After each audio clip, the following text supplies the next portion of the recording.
A reading today from Mark's Gospel. As Jesus sat near the temple treasury, he watched the people as they dropped in their money. Many rich men dropped in a lot of money. Then a poor widow came along and dropped in 2 little copper coins, worth about a penny.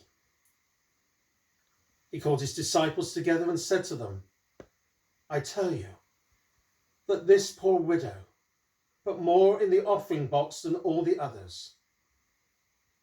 For the others put in what they had to spare of their riches.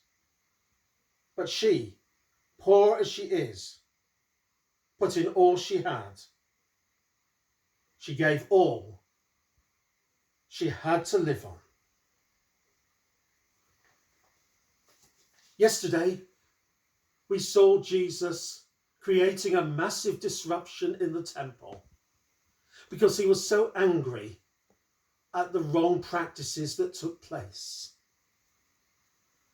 Today he's back again, but he's a little bit quieter this time.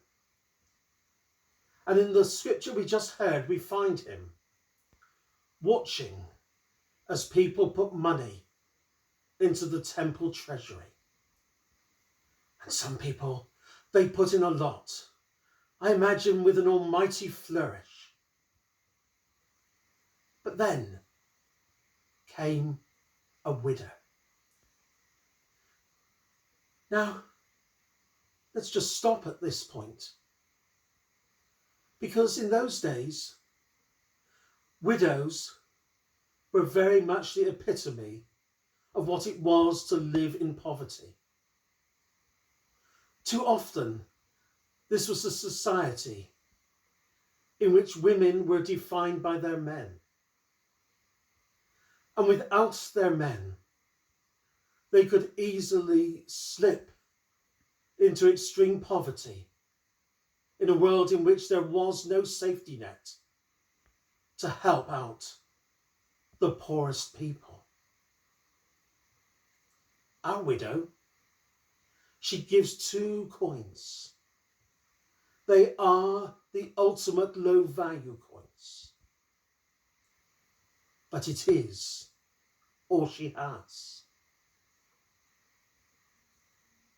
Now, I've always been told that the point of this story is how wonderful it is that the widow gave everything that she had. But I don't really think that is what the story's about.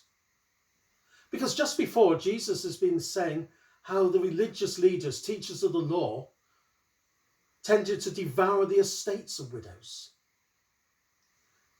So when Jesus calls his disciples back again and tells them that she has given everything that she has, I imagine Jesus saying this with a look of sadness on his face.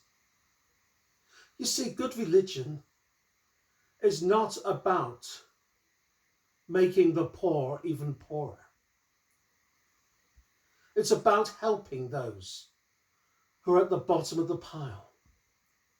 Look to our current crisis and think how especially difficult things must be at this moment for those who are homeless, those who are sofa surfing, those who are struggling to be able to have heat or to put food on the table. The Jesus we meet today suggests to us that our calling is not to be another heavy duty upon the poorest,